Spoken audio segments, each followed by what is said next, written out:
Isaías 41, 10. Amém? Quem achou, diga amém.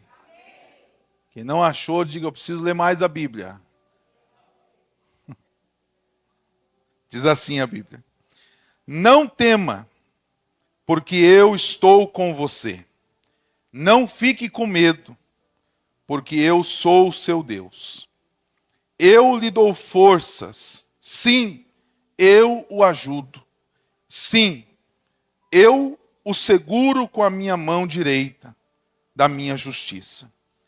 Eis que serão envergonhados e humilhados todos os que se enfurecem contra você.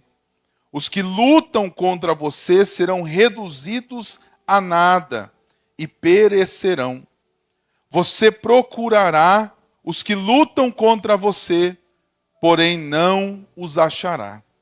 Serão reduzidos a nada e a coisa de nenhum valor. E os que fazem guerra contra você, porque eu sou o Senhor, seu Deus, o tomo pela tua mão direita e te digo: não tenha medo, pois eu o ajudarei. Amém?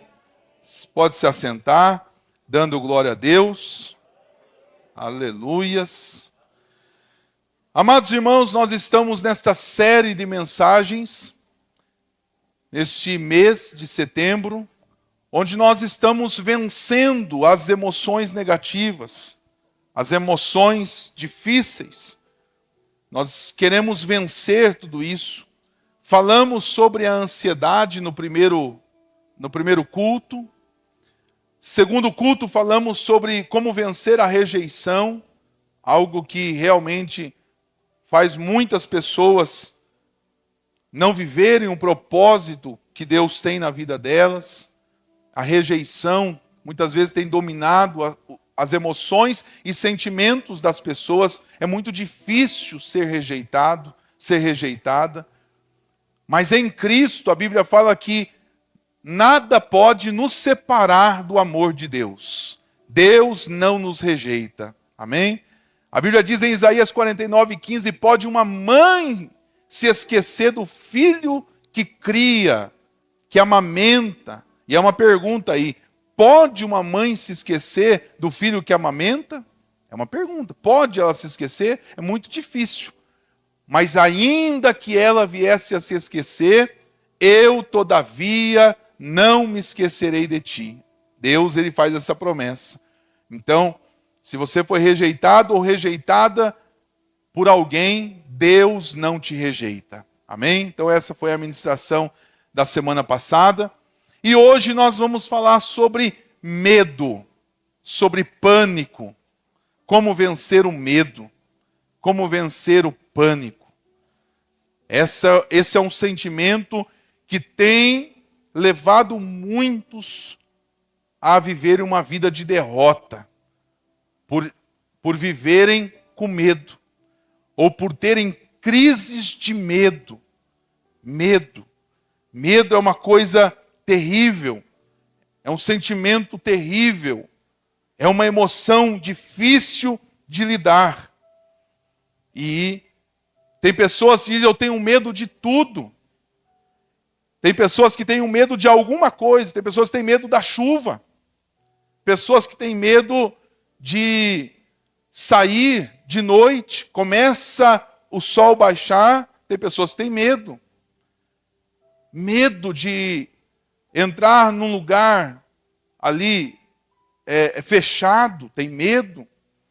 Eu já me deparei com pessoas que não vinham ao culto, ou quando vinham ao culto, ficavam perto da saída, porque tinham medo. O medo faz as pessoas travarem suas vidas. O medo. E quando o medo ele é ao ponto máximo, é um pânico. Cria-se um pânico. E a gente vai falar um pouco sobre isso hoje, como vencer o medo. E o que é o medo? Quais são os sintomas do medo? A gente vai lidar um pouco sobre isso. Quando nós olhamos para este mundo, irmãos, quando nós vemos os noticiários, e a gente vê os perigos da sociedade, a maldade das pessoas, a gente olha e fica desesperançado. E ficamos com medo. Medo de sair, medo de ser assaltado, medo das coisas acontecerem. Tem pessoas que, ao ver esses noticiários, esses telejornais, que parece que até sangue espirra na tela. Tanta coisa, assalto, sequestro, morte, em que, se as pessoas colocarem isso na cabeça, elas não vivem, elas não trabalham, elas não saem, porque se a gente for colocar isso na cabeça, fica muito difícil. Então, ao olhar para este mundo maldoso, a tendência é ficarmos com medo, mas, apesar de tudo isso, apesar de vivermos num mundo mau, apesar de vivermos em um mundo difícil, o Senhor nos chama para viver sem medo. Deus nos chama para vivermos sem medo. Mas como podemos manter a calma, a tranquilidade, a confiança em meio a tanta tragédia? Como manter a calma, a confiança em meio ao caos? O que vai ser? O que vai ser desse país? O que vai ser desse mundo? O que vai ser da minha vida com as tragédias que acontecem no macro e no micro da minha vida? Medo. Pessoas que ficam desempregadas, pessoas que não têm uma renda para sobreviver, com medo. Mas a Bíblia nos diz, Deus nos chama para vivermos sem medo. Mas como manter, então, a calma, a confiança em meio a esses sofrimentos? Nós devemos nos lembrar, irmãos. Devemos nos lembrar. Devemos trazer à nossa memória, como diz Salomão em Lamentações, e não é assim coincidência que o livro chama Lamentações de Jeremias. Ele se lamentava ao ver as tragédias de Israel, ele se lamentava em ver reis perversos, ele se lamentava em ver o povo sofrendo o juízo de Deus por desobediência. Ele lamentava na presença do Senhor, mas ele disse uma coisa, em Lamentações capítulo 3, trago à minha memória aquilo que me traz esperança. Porque se eu trazer à minha memória as tragédias, os problemas, eu vou só definhar, irmãos. Eu só vou me ir de buraco para baixo. Então eu preciso me lembrar das promessas que o Senhor nos fez. E que promessas são essas? A promessa de nos fortalecer em meio à batalha. As promessas de que Deus vai nos ajudar em meio às lutas. A promessa que Deus vai nos defender. Olha esse texto aqui que nós lemos. Isaías 41:10. Não tenha medo, eu serei contigo. Eu estarei com você, eu te defenderei, eu te ajudarei. Então eu preciso trazer ao meu coração, à minha mente, a promessa de Deus. E Deus, quando lhe fala, ele se compromete com aquilo que ele disse. Quando Deus fala, ele garante sua palavra. Deus não é homem para que minta, nem filho do homem para que se arrependa. Se o Senhor disse que iria me defender, se o Senhor disse que iria me ajudar, se o Senhor é a minha sustentação, eu preciso crer nisso. Deus, ele vai me ajudar. Deus, ele vai me abençoar. Deus vai me dar forças para suportar esta luta, esta prova que eu estou vivendo. Eu não viverei em medo. Eu não terei medo, porque o Senhor vai me ajudar. Eu preciso trazer à minha mente isso, ao meu coração. Como o salmista disse, e olha a expressão que ele diz: por que te abates dentro de mim, ó minha alma? Ele está falando com ele mesmo. Ele não está falando um conselho para terceiro. por que você está abatido? Não, ele está falando com ele mesmo. Por que te abates dentro de mim, ó minha alma? Por que te perturbas dentro de mim, ó minha alma? E aí ele vai falar na parte B do versículo, diz, espera, pois, em Deus. Espera, pois, em Deus.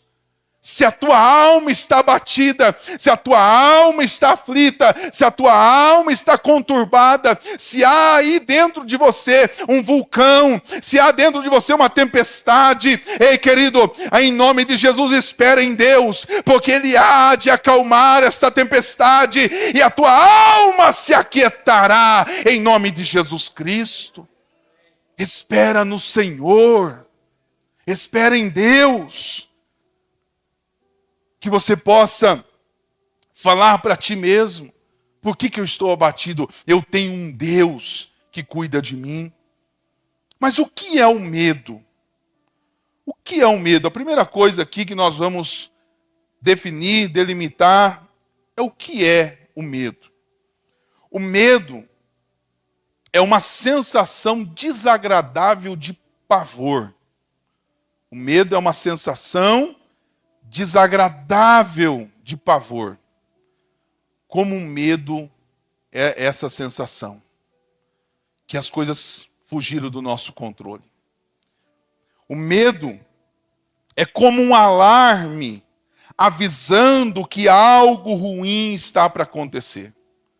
O medo é como um alarme que soa, que nos traz atentos à atenção de que algo ruim vai acontecer. Isso pode ser causado por uma ameaça real ou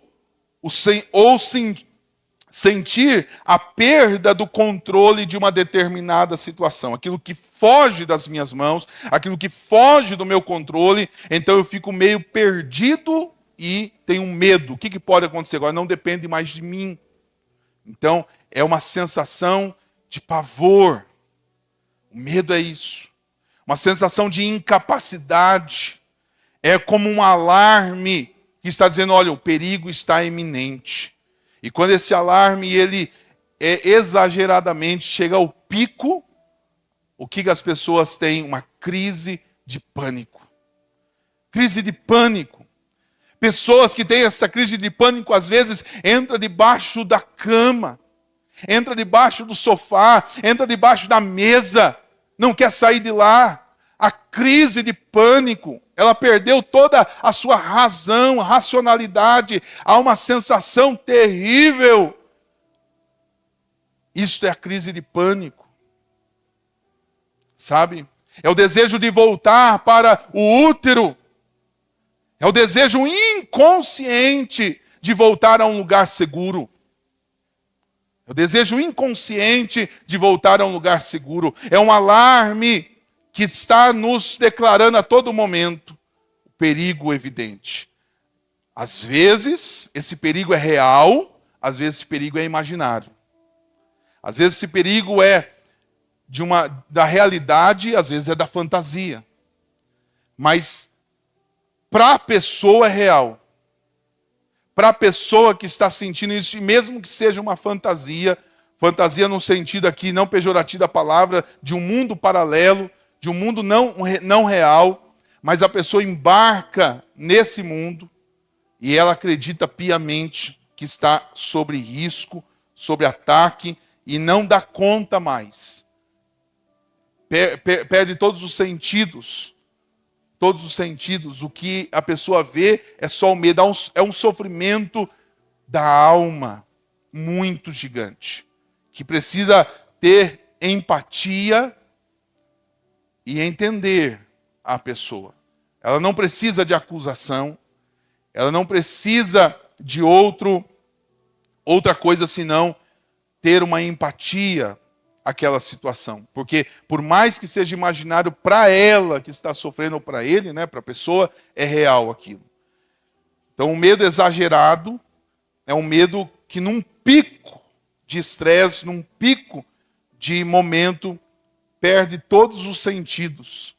E o que fica é esse alarme gritando na cabeça. Esse medo terrível. Então, é essa sensação E quando a Bíblia fala sobre o temor ao Senhor, é um medo positivo. Esse temor ao Senhor, ele não é um medo mau, mas ele é um medo positivo. Ele é criado para nos trazer uma reverência saudável para com Deus e para com a sua obra. Então, este medo, no sentido de reverência, de respeito às coisas sagradas, é preciso ter. Tem gente que não tem essa reverência. A Bíblia fala assim: guarda o teu pé quando entrares na casa de Deus, procura-te mais a ouvir do que prestar sacrifícios de tolo, que não sabe que procedem mal. Existem pessoas que têm temor a Deus, e isso é bom. Devemos temer a Deus.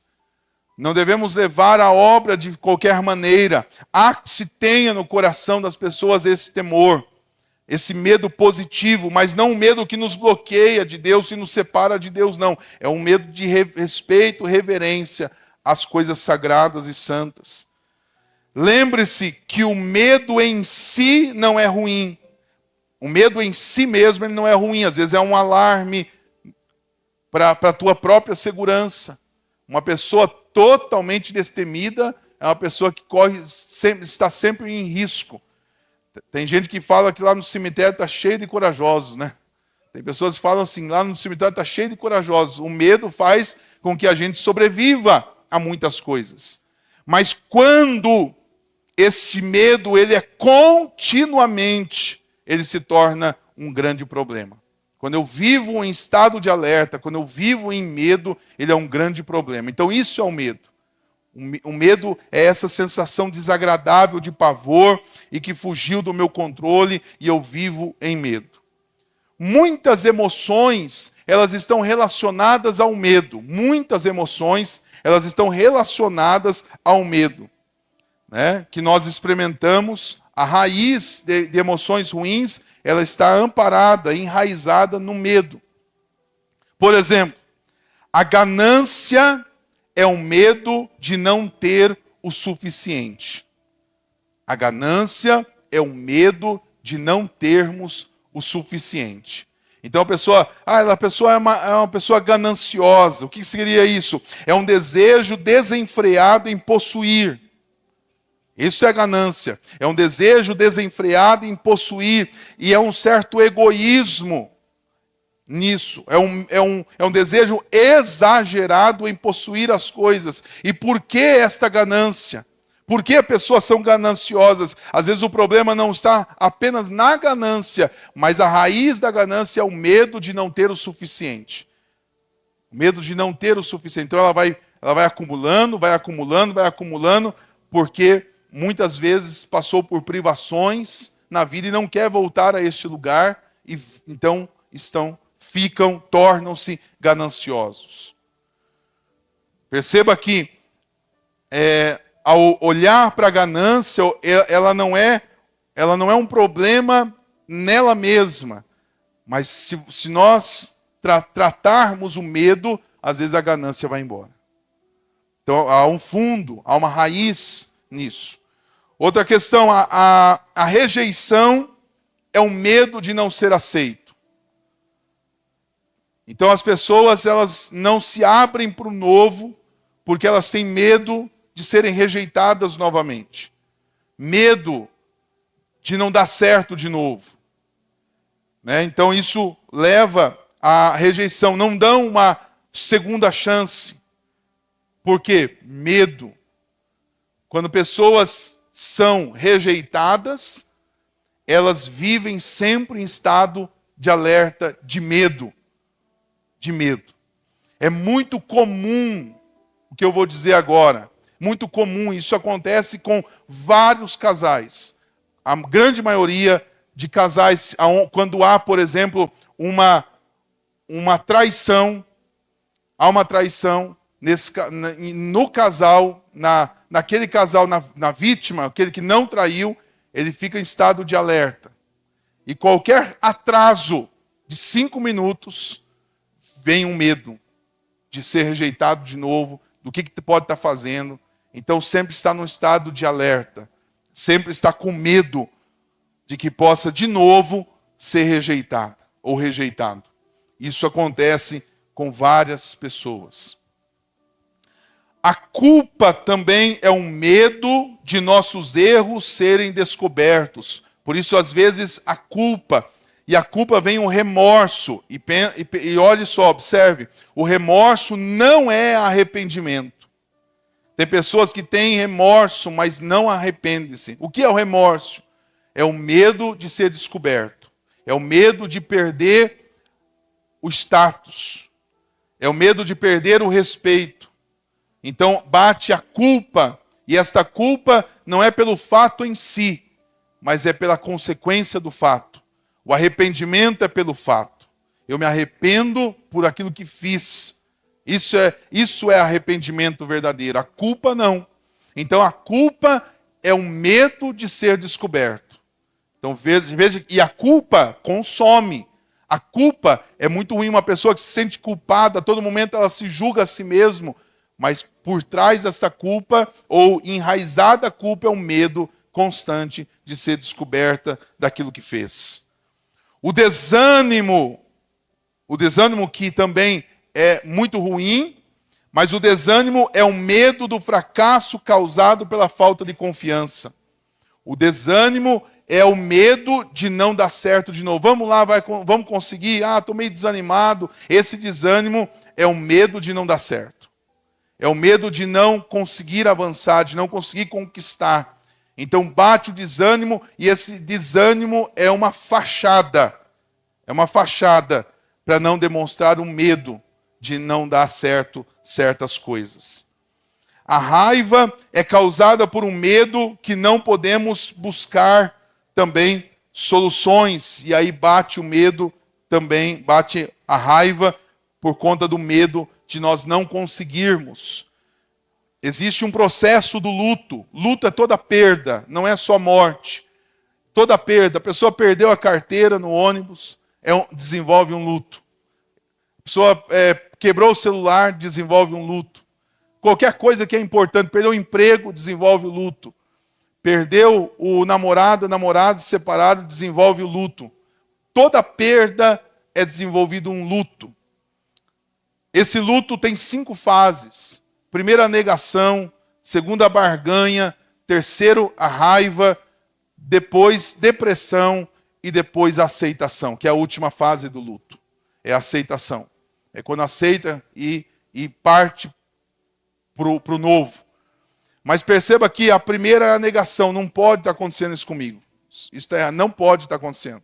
Isso é negação. Não acredito que eu perdi a carteira. Eu não acredito que eu perdi o vestibular. Eu não acredito que eu perdi o horário para o Enem. Já aconteceu comigo isso. Chegar na porta do Enem e está o portão fechado. Né? Não acredito, é desenvolvido um luto nisso. Eu não acredito que isso está acontecendo comigo. Do mais simples às coisas mais graves, até a morte de um ente querido. Eu não acredito que ele morreu, que ele se foi. Do divórcio, é um luto. Entra na primeira fase, negação. Segunda fase, esse não acreditar não vai resolver. Porque o fato é o fato. E aí quando eu me dou conta que negar não adianta, tem pessoas que negam há anos, às vezes não abre o quarto do filho há anos, está tudo montado lá, porque vivem na negação. Enfim, a segunda fase, depois de visto que a negação não resolveu, vem a barganha. O que é a barganha? Deus, se eu for curado, eu vou contar testemunho em toda a igreja. Deus, se o Senhor me der, se alguém me ligar e achar minha carteira, eu vou dar uma recompensa. Senhor, esse ano vai ser melhor. Entra numa barganha, uma troca. Se a pessoa amada voltar, eu vou valorizar ela mais. É uma barganha. Viu que a barganha não funcionou, vem a raiva. É a terceira fase. Aí a pessoa se estressa.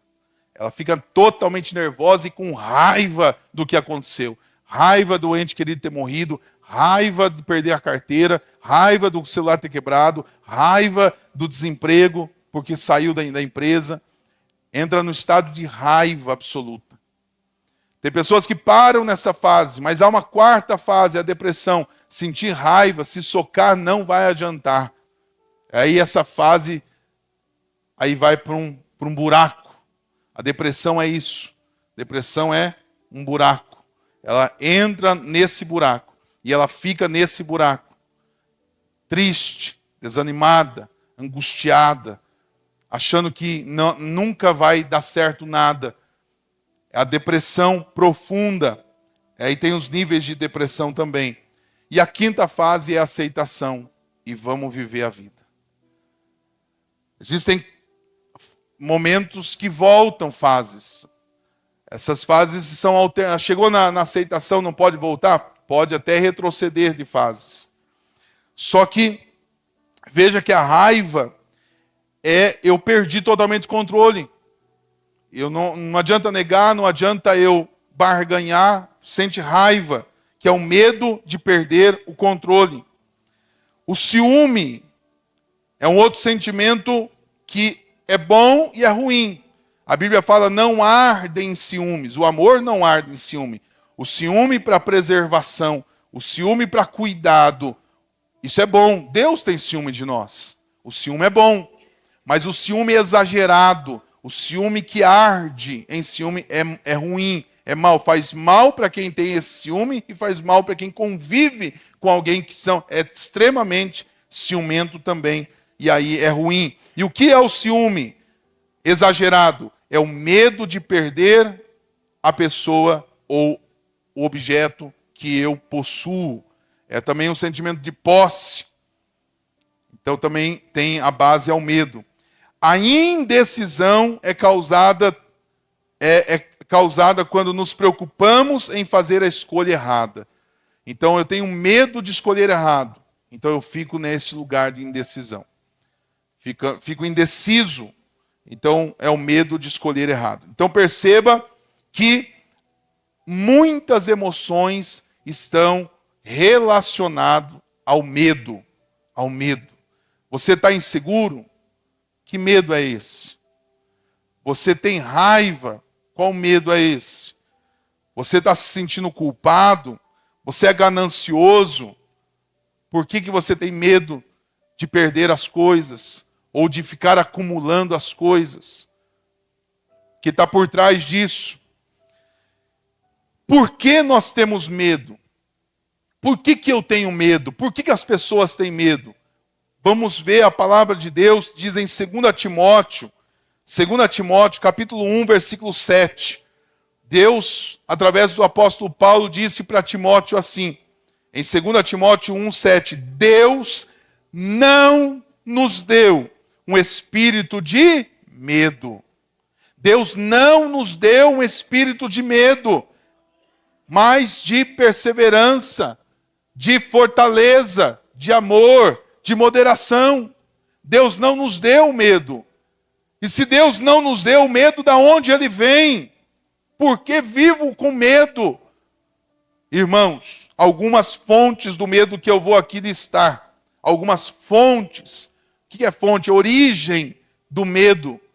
Talvez que explique por que você vive com medo.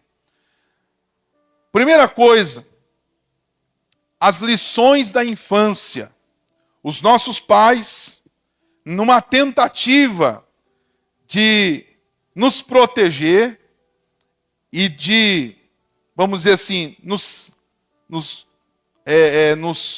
proteger, nos trazer segurança, eles implantam um chip do medo. Numa tentativa, os pais, numa tentativa de proteger os filhos, implanta um chip, eu vou usar essa expressão aqui, né? Implanta um chip de medo nas pessoas. Como assim? Eu não sei se você ouvia isso, mas eu ouvia. Não sai para a rua, o velho do saco está lá, vai te pegar. Hoje as crianças não ouvem isso, porque elas não saem na rua mesmo, né? Mas ó, tem um velho do saco lá na rua, vai te pegar. E vai te colocar dentro do saco e vai te levar para um lugar. Você já ouviu isso aí? Então, é uma proteção que o pai e a mãe falam, mas é um medo que coloca no filho. É um medo que coloca no filho. Né? O bicho-papão não levanta da cama. Tem um bicho-papão aí, se você levantar, vai te pegar. Então, essas expressões, ou essas falas, que parecem ser muito natural, mas para uma criança, imagine a cantiga de niná. das crianças. Você já parou para pensar nisso? Bom, fale uma aí.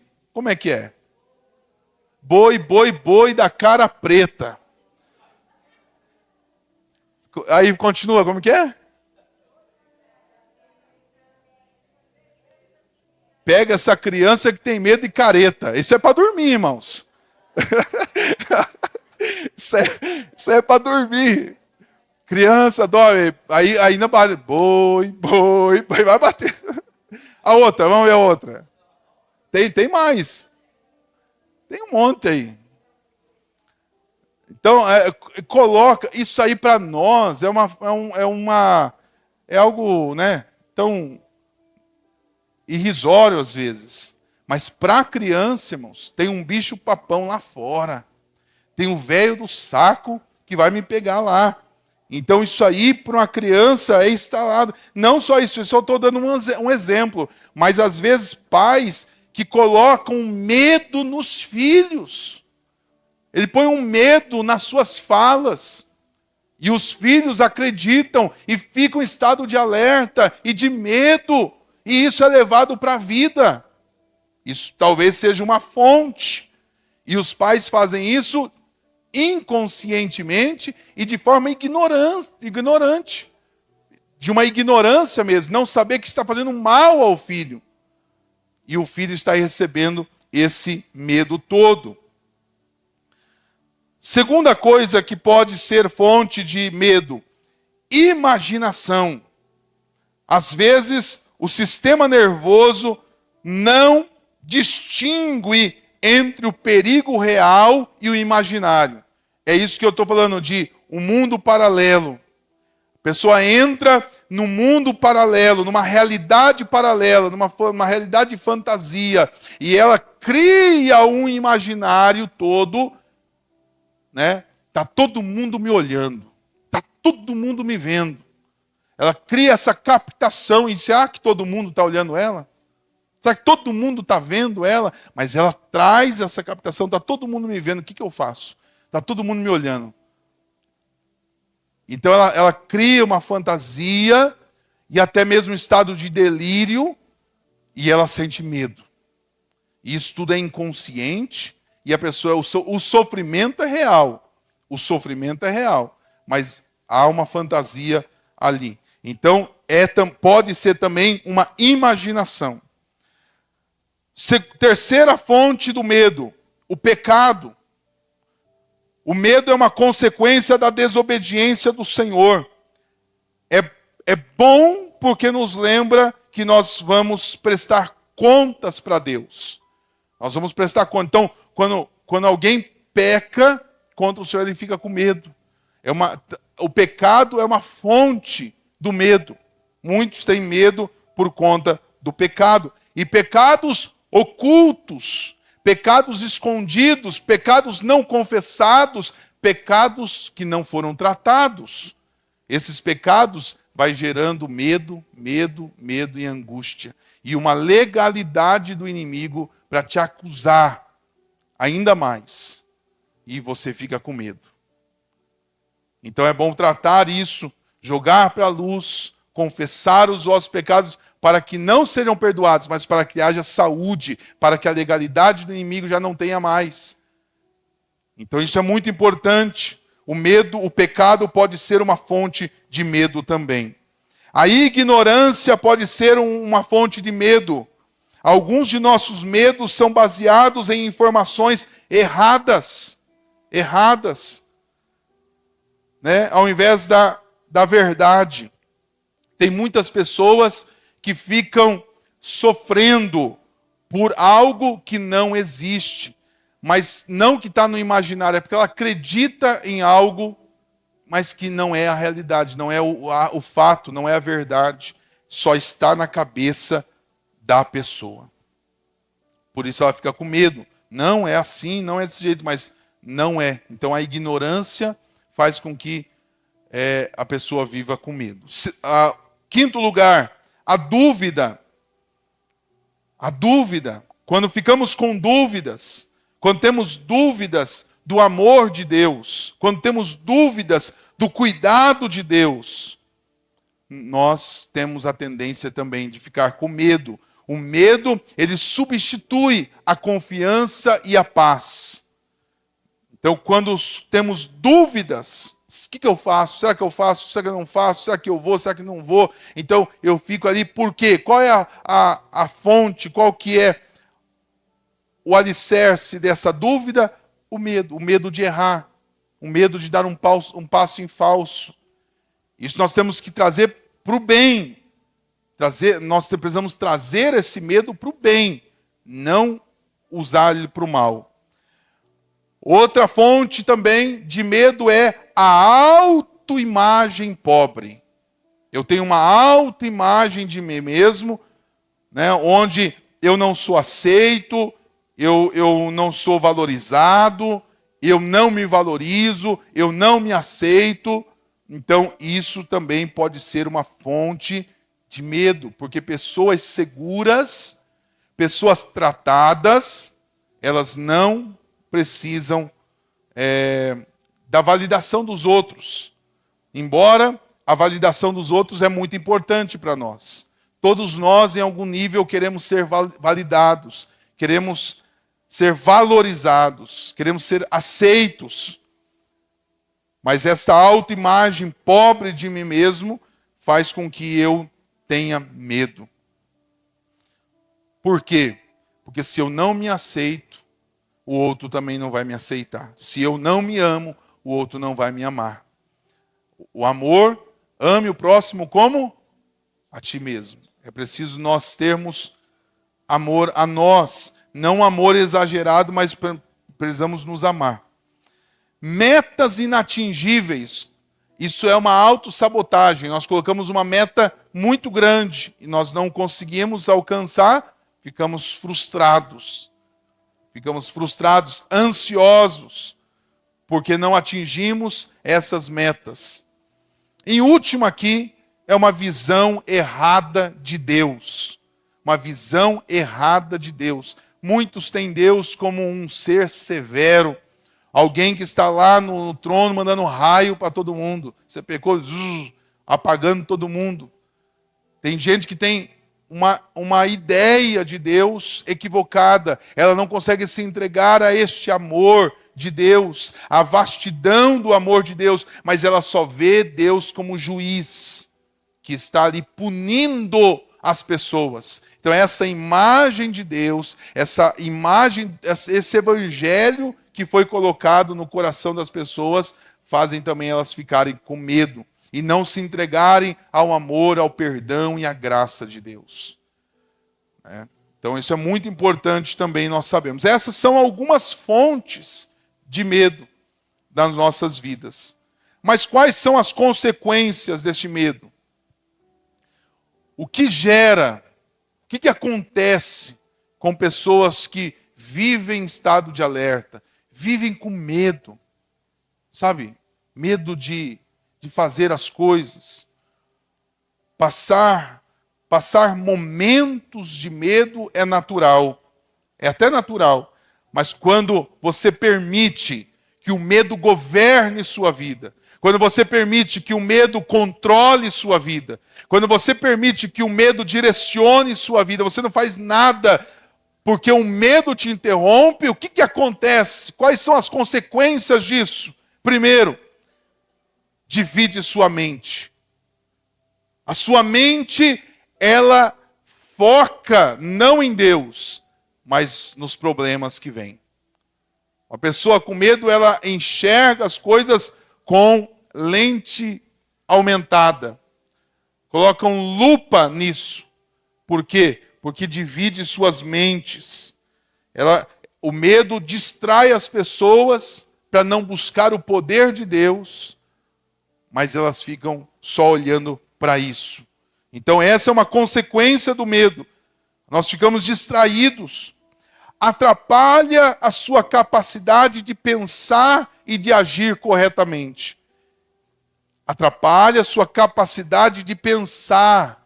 Quando a pessoa é guiada pelo medo, ela não é guiada pela razão. Quando ela é guiada pelo medo, ela não é guiada pelas suas convicções da palavra de Deus, mas ela é guiada pelo seu próprio sentimento. Nós não podemos ser guiados por sentimentos e por emoções. Nós precisamos ser guiados pela razão, mas quando estamos ou nos entregamos ao medo, deixamos o medo nos controlar, a razão vai embora. A razão vai embora. Não pensa com a cabeça, pensa com o fígado, pensa com qualquer outra coisa, com a sua própria emoção, pensa na ira, na raiva, né? Então o medo, quando controla a pessoa, ela não age corretamente. Ela não age corretamente. E depois paga o preço. Onde que eu estava com a cabeça? Por quê? Porque foi guiado pelo medo. Porque fez coisas, agiu com medo. Então nós não podemos deixar que o medo controle. Outra consequência do medo é que mina a nossa autoconfiança. Será que eu consigo? Acho que eu não consigo. Será que eu posso? Acho que eu não posso. Mas o que o apóstolo Paulo disse? Eu posso todas as coisas em Deus que me fortalece. Eu posso, porque Deus me fortalece. Não é porque eu posso porque eu sou bom. Eu posso porque Deus é bom. Eu posso porque Ele me fortalece, mas eu posso. Mas quando eu sou dominado pelo medo, eu ponho um ponto de interrogação para menos. Será que eu posso? Será que eu consigo? Será que eu dou conta? Eu acho que eu não dou, não. Quando está no muro, em cima do muro, a tendência é pular para o lado errado. É pular para o lado errado. Eu não consigo isso. Deus deu capacidade para você. Deus deu talentos para você. Mas o medo faz com que você duvide desses talentos. O medo faz com que você estacione, que você não olhe para os talentos que Deus te deu, as bênçãos que Deus te deu, os dons que Deus te deu. E aí você olha apenas para o que não vai dar certo. A possibilidade de não dar certo. Por quê? Porque a pessoa é controlada por esse sentimento de pavor. Ela não consegue ter uma autoconfiança. E um medo exagerado resulta em picos de pânico. Se você não tem a capacidade de gerenciar, de administrar, de gerir esse sentimento de medo, o medo vai gerir você, vai administrar você. E em certos momentos vai chegar ao ponto do pânico, do pânico.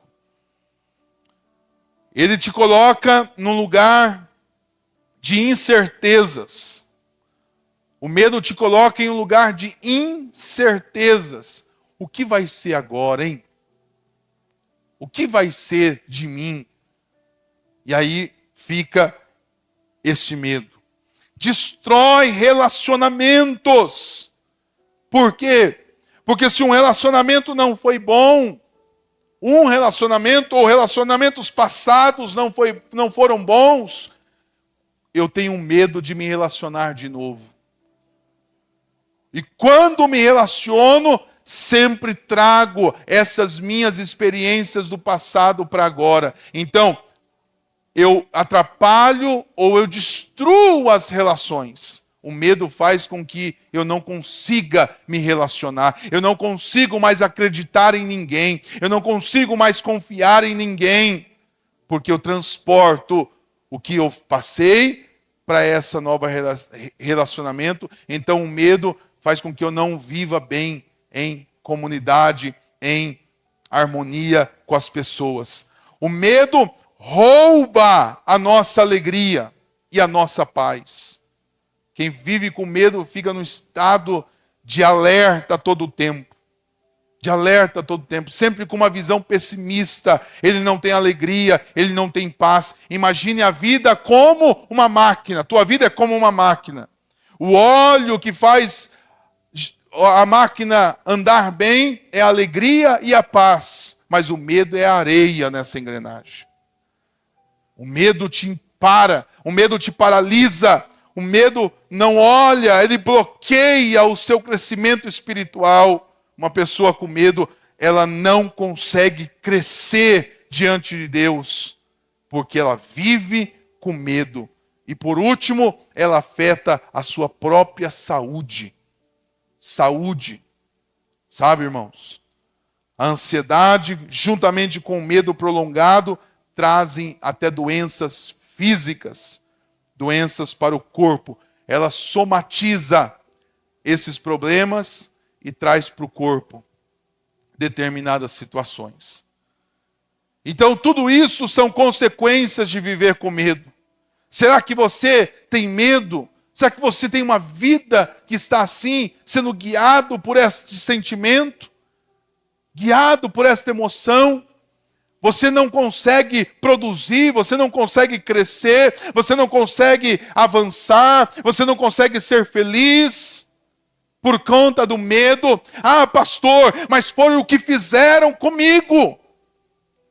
Foi o que fizeram comigo. Mas, irmãos, a vida é nossa. Deus nos deu esta vida para nós. Esta vida eu não coloco na mão de outra pessoa. O que fizeram comigo, eu não controlo. Mas o que eu farei com o que fizeram comigo, isso está no meu poder. Isso está na minha mão. O que eu vou fazer com o que fizeram comigo? Vou viver frustrado? Vou viver ali com medo? Ou eu vou me levantar dessa situação? Eu vou deixar o medo me bloquear, paralisar? Ou eu vou me levantar diante disso? Eu vou me amar? Ou eu vou ficar colocando a minha expectativa, da minha felicidade na mão de outra pessoa? Seja quem ela for. Seja quem ela for. Eu preciso colocar a minha vida e a minha expectativa nas mãos de Deus. Somente Ele, que eu não me frustro. As pessoas nos frustram. As pessoas nos frustram. Mas Deus não nos frustra. Nós precisamos colocar na mão de Deus. Ou eu vou colocar a minha vida na mão de outra pessoa. O que fizeram comigo. Não importa o que o seu pai, o que sua mãe, o que o seu cônjuge, os seus filhos fizeram. Eu sei que machucou, que ficou dolorido, que abriu uma ferida. Mas o que você vai fazer com isso? Viver com medo? O que você fará com isso? É preciso tratar, é preciso vencer este medo, é preciso arrancar a vitória diante desta luta e desta derrota. Mas como eu venço o medo? Porque eu vi que esses sintomas, eu não tenho autoconfiança em mim mesmo. Eu vivo em dúvidas, eu sou ganancioso. Eu estou vendo aqui que destrói os relacionamentos, eu não consigo me relacionar mais. Eu me prejudico e prejudico os outros. Porque quão difícil é viver com alguém que os seus sentimentos são disfuncionais. O quão difícil é conviver com pessoas que suas emoções, pessoas que são guiados pelas suas emoções. E às vezes, paga-se. Alguém tem que pagar o pato, né? O pato alguém tem que pagar. Alguém tem que pagar o pato que eu levei lá atrás. Mas será que eu vou cobrar desta pessoa algo que foi lá atrás? Ou eu preciso tratar em mim essa questão? Porque o outro não tem culpa disso. Eu preciso olhar para mim mesmo. Paulo diz à igreja: examine-se o homem a si mesmo. Olhe para você. Por que você está ferindo? Por que você está machucando as pessoas? Esse problema é teu. Você está ferindo, você está machucando as pessoas. E as pessoas feridas e machucadas? Esse problema também é teu com você mesmo.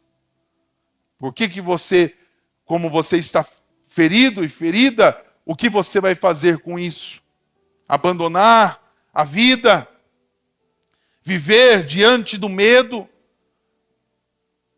O que você vai fazer afeta a saúde. Pessoas que não têm saúde, irmãos, não têm saúde. Elas não têm saúde física, vivem doentes, vivem com dores.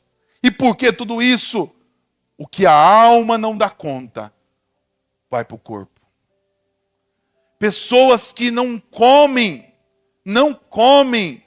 ou comem muito pouco, engordam demais. Ou outros que emagrecem muito, porque perdeu totalmente o apetite. Sabe, irmãos, o corpo vai responder aquilo que a alma não está dando conta. Mas como, pastor, eu venço então? Como eu devo lidar com isso? Primeira coisa, para você vencer o medo, é reconhecer que você está sofrendo com isso. É a primeira coisa para alcançar a bênção, a vitória. Eu realmente reconheço que o medo tem me paralisado. Eu não consigo abrir a minha empresa por conta do medo. Eu não consigo me relacionar por conta do medo. Eu não consigo avançar, eu não consigo viver os propósitos de Deus na minha vida por conta do medo. Eu não assumo responsabilidades ministeriais porque tenho medo. Eu não confio em mim mesmo porque tenho medo. A primeira coisa que você precisa reconhecer,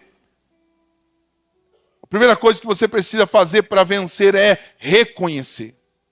Reconhecer. Antes de tudo, para começar a lidar com medo, você precisa admitir que isto é um problema na sua vida. Reconheça. Primeira coisa. Não jogue para o outro, não projete para o outro. Esse problema é do outro, esse problema é meu. Reconheça. Esse problema é meu. Por que eu estou colocando a minha vida para outra pessoa? Está na mão de outra pessoa. Por quê? Esse problema é meu. Eu preciso reconhecer que isso tem me atrapalhado. Eu preciso reconhecer que isso tem me afligido. Eu preciso reconhecer que o medo tem paralisado minha vida. Quando Davi, olhou para o gigante, ele teve medo, mas ele não deixou o medo vencer. Ele olhou para Deus. A primeira coisa que você precisa fazer é reconhecer. Se você não reconhecer, irmão, não tem vitória, não tem bênção, você não consegue vencer. Não tem como abrir sua mente e colocar isso lá dentro, se não for pelo Espírito Santo. É reconhecer que isto tem te afetado. A segunda coisa que você precisa fazer para vencer este medo é identificar a fonte deste medo. Por que vivo uma vida com medo? Qual é a fonte disso? Onde isso começou? Onde isso começou? Pergunte para si mesmo. Se você está com medo de uma situação com um resultado incerto, ou você está com medo das consequências do que isso pode te gerar. Você não deve ter medo das consequências, mas do fato em si. Identifique qual é a fonte disso. E tem pessoas, irmãos, nós precisamos nos abrir, nós precisamos falar, nós precisamos achar uma pessoa de confiança e abrir o nosso coração. Reconhecer isso e falar sobre isso. Porque falar é terapêutico, falar traz cura. Quantas pessoas se fecham e vivem trancadas, não falam com ninguém. Isso vai ser ruim para você, vai ser pior para você. É preciso falar, e se você não consegue identificar este problema, encontre alguém que te ajude a caminhar com você. Não poucas vezes eu atendi pessoas, tanto em gabinete pastoral quanto na clínica, pessoas que vão falando sua vida. Elas vão falando, elas vão me contando. Elas vão me contando as coisas. E quando elas vão falando, eu tive uma situação assim, semana retrasada. Um homem começou a falar, e não identificava o porquê disso. Ele não conseguia identificar. Aí ele falou assim, sabe, o meu pai sempre me dizia isso. E começou a falar, meu pai dizia isso para mim, ele falava assim comigo. E aí, em determinado momento, ele parou e falou, eu nunca pensei nisso, do que meu pai disse para mim. Eu nunca parei para pensar nisso. E eu disse para ele, mas quantos anos você tinha quando seu pai te dizia isso? Eu devia ter uns 6, 7 anos. Sabe, enquanto eu estou te falando, eu estou percebendo que eu sou assim, e ele tem 45 anos hoje. Eu sou assim por conta dessa fala, disso. E ele só se deu conta disso porque ele falou. Ele falou. E ele encontrou alguém que não o interrompesse e tivesse uma escuta de qualidade. Porque quantas vezes você vai conversar com uma amiga, com um amigo despreparado, e que você nem terminou de falar, mas isso já aconteceu comigo. Isso, olha, o que você está fazendo já aconteceu comigo. Mas eu agi assim, a pessoa nem falou. Você já cortou. Sabe o quadro, quando a pessoa está pintando, e ela faz um risco, depois ela faz um bico, daqui a pouco, aí você começa a adivinhar, isso é um papagaio? Não, não é. Aí ela continua a pintar o quadro. Isso é um barco? Não, não é. Você começa a adivinhar o que a pessoa quer dizer. Deixa a pessoa pintar o quadro inteiro. Escuta. Escuta com uma escuta empática. Escuta com uma escuta de qualidade. A olhe, a valorize. Aquele momento é especial, ela está falando com você. Não interrompa. Não tente adivinhar. Não coloque tua história, porque a história da pessoa é importante. Por isso que terapia, eu vou puxar para o meu lado aqui, terapia não é uma conversa fiada. Terapia não é uma conversa de amigos. Psicólogo não é amigo de ninguém. Terapia não é conversa de amigos. Terapia não é conversa fiada. A escuta é uma arte. Escutar o problema de alguém é muito importante. Deixa a pessoa dizer. Deixa a pessoa falar. Então, quando ela fala, ela se dá conta.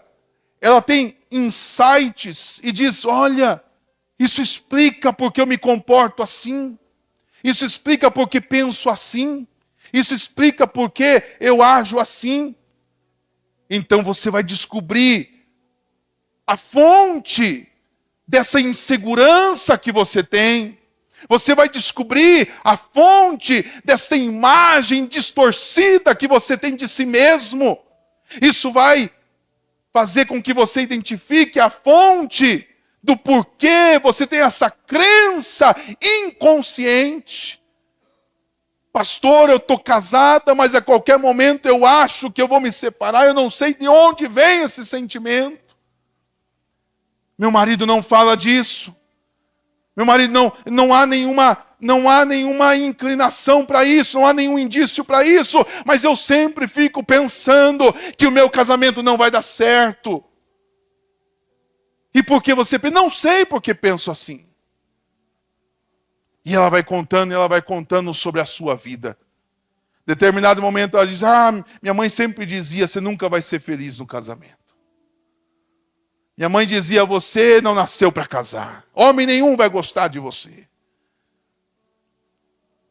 Essa crença foi internalizando.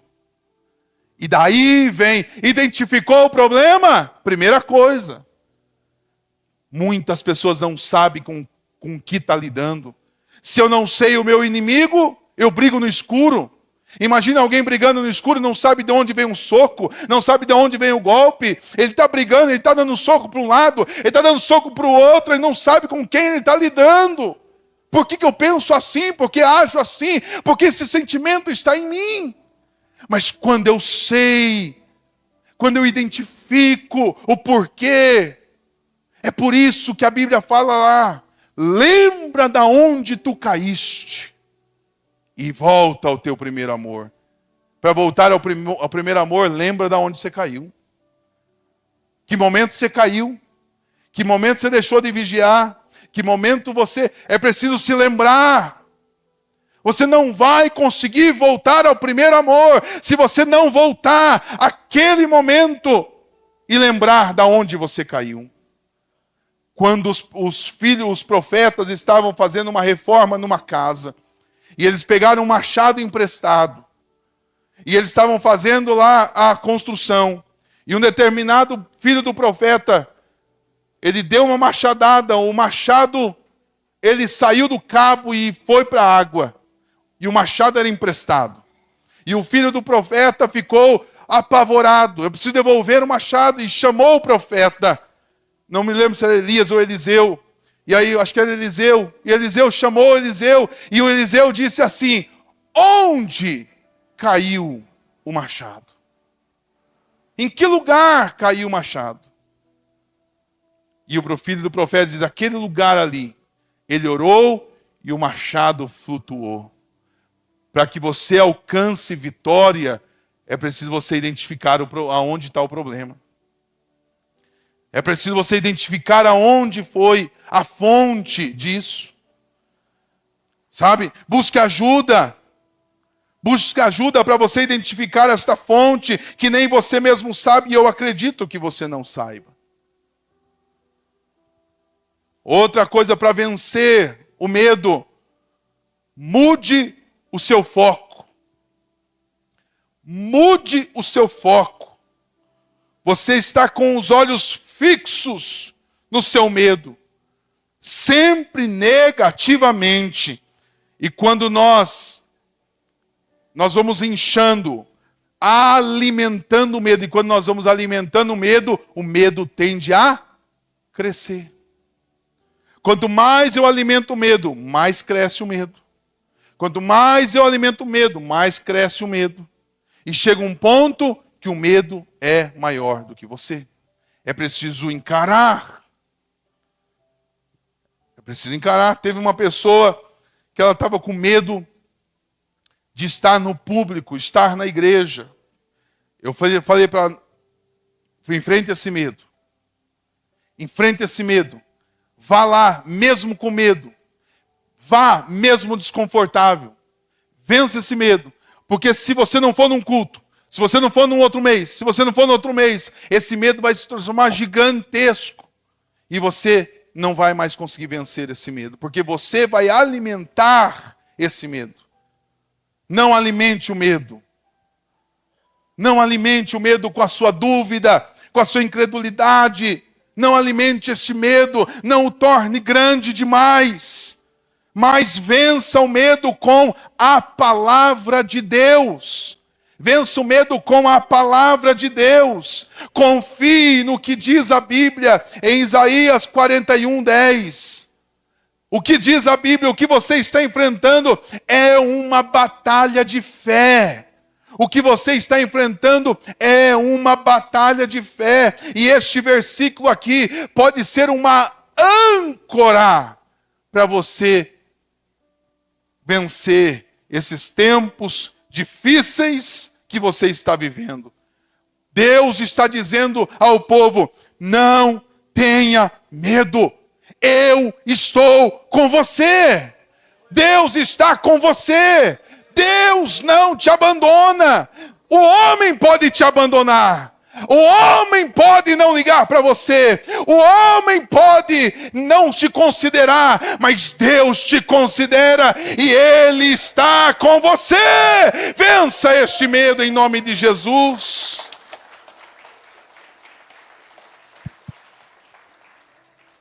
Olha o que Deus está dizendo hoje aqui para você. Não tenha medo.